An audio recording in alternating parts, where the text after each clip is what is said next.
Here's what you probably did not know about the lawsuit against Garth Brooks. Well, let me start with the fact that, there's not a lawsuit against Garth Brooks. It's a countersuit, and it's a defense, because guess what? What they don't want you to know is that he's the one that filed the suit first on September 21st. He didn't file it in his name, he filed it anonymously, because you can do that. And so whenever somebody sues you, you have a specific time frame of which you must respond. When you are sued, if you are ever sued, or anybody is sued, you have two options. Well, actually, you have three. You can ignore it, and then you can have a default judgment against you, or you can defend your position and give your defense, but you have to do so in a specific amount of days. Or you can file a countersuit, file your own lawsuit. That's what the person's accusing him of rape has actually done. You see, Garth Brooks, there's a little bit more going on behind the scenes with not just Garth Brooks, and now Trisha Yearwood, and pretty much all celebrities and musicians. They're all on this push and pull for the Republican and Democrat. You've got to stand your position. You've got to make it known who you're for. And I'm going to show you some examples of that, of how they have been pushing and pulling on not just Garth Brooks, but other country western singers, celebrities in general. You have a lot of celebrities who are very strongly on the left, but then you have some who are on the right and they're under attack, and then you have your neutral parties. Garth Brooks has pretty much been a neutral position, and he's been in the tug-of-war between the parties for quite some time. I'll show you an example of that. In 2018, they wanted to make sure that anytime Garth Brooks is anyway, I mean even as the slightest thing such as a greeting to either him or Melania Trump, they make a big deal out of it. So here he had attended an event with FFA, and Donald Trump spoke and Garth Brooks performed. They made a really big deal about that. Then, at a funeral of Rosalynn Carter, look at the first two words in bold in this paragraph. This is literally the headline from Daily Mail. Melania Trump dresses in gray and gets a greeting from Garth Brooks. And he also greeted Michelle Obama. So what's the point? He was made sure that he was very equal in how he treated the politicians of both parties. So here he is greeting Melania Trump. Here he is greeting Michelle Obama. And I think his greeting to Michelle Obama was a little bit more warm than it was with Melania Trump. I'm just like, the point is, the article talks about him greeting Melania Trump. Then you have in 2016, he said, sure, I'll play for Donald Trump. Sure he would. But then, as you know, in 2017, he had an excuse why he couldn't attend, but he would not denounce his respect for Donald Trump. He was like, oh, I'm playing for him. Oh, no, I'm playing for him. That's not how it went down. And they pulled, and they pulled, and they pulled, and they pulled at him. But now keep in mind, at Biden and Harris's inauguration, he was on the list and he performed for him. So they've been pulling at him to boldly say what his position is, and he just won't get off the neutral post. He will just remain neutral. He's not playing their games. Look at this statement here. This is by People. They're so cringy. Trisha Yearwood sold her Tennessee home one day before Garth Brooks was sued for rape, as if they knew the lawsuit was coming, so they're going to protect their assets.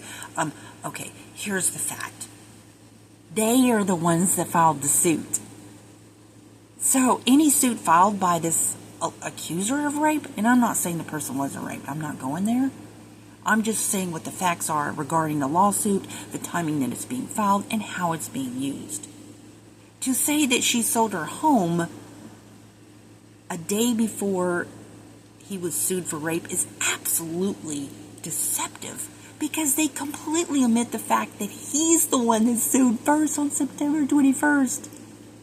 The rapist who accused the rape accuser had a deadline to respond to his lawsuit filed on September 21st.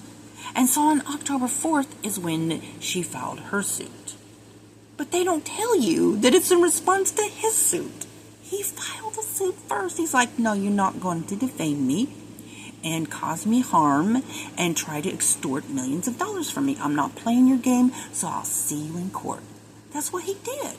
But the tug of war over Donald Trump, like, oh look, he didn't play for Trump. You know, they're like wanting him to say why didn't he perform? Why didn't he perform?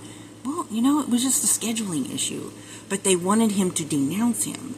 This is going on with celebrities and musicians, and it's very, very aggressive. And I do believe, had he paid the extortion money, they would have done exactly, they would have painted him, they would have like said, I mean, if you pay the extortion money, then they can, you know, it's still going to make you look guilty. And I'm not saying that he didn't do anything. I'm just saying that timing is a problem with me. This person is claiming to have worked for him and been raped by him and abused by him for years. And then all of a sudden, 1 month before elections, you claim to accuse him of rape. And I'm like, okay, you're actually responding to his lawsuit. I don't like how they're presenting this in the media. Then calling her the plaintiff is not appropriate. She's a counter plaintiff. So if you sue somebody, okay, you're the plaintiff, they're the defendant. But if they sue you back, then you are now the defendant. She's a counter plaintiff. He's a counter defendant and she's a counter plaintiff. Okay? But they don't tell you that. Why? Why do they present it in this way? So Garth Brooks filed a complaint against his accuser in the United States District Court in the weeks before his sexual assault allegations came to light. But he did that because he felt that he was being extorted. She was like, pay me millions or we're going to destroy you. And I'm not saying that I'm not going to take sides. I'm not going to say that a rapist or a rape accuser is not a victim. I'm not going to do that. Okay? I'm not going to, like, just because he's this famous musician, that he's not capable of evil acts. I'm not going to do that. But I do have a problem with the timing.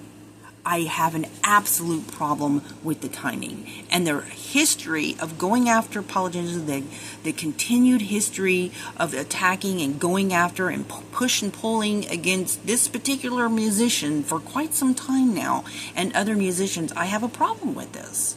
I have a problem that they were going after him in the timing that they were going after him.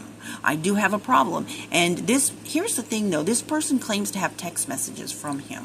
And so no lawyer is going to argue in court without having, you know, accountability before the Bar Association and possibly criminally if you're saying in a pleading that you have text messages, you know, that can prove things. But at the same time, he has attorneys who said that they're going to prove that this woman is a liar. So I'm waiting for the trial. This man is not gonna settle, okay? And he's made it clear by his position. And I think anybody who's being targeted like this, if they're being targeted, this is the route to go, okay? So I'm curious to see what happens during the trial. I look forward to seeing the trial to see who proves what in trial, okay? Because I hope and I pray that if this person's a false accuser and claiming to be a rape victim, okay, for money, I hope and I pray that it gets proven in the court. I do. And I hope that the attorney who lied and said there was text messages or evidence that's going to prove it, I hope it gets held accountable. But at the same time, if he did do something, that I hope that it's proven, okay, because you can't do that. It's not okay to use your influential position like that.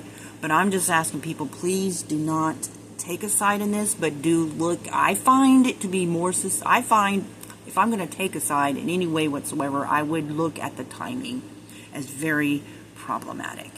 That's how I look at it. I think that it is more likely that this is political targeting because of his position, but then I also hold that, you know, it could just be bad timing on this person, okay? It could happen, but I'm just asking people, especially in an election year, whenever somebody's being put on the stage, please look behind the curtains.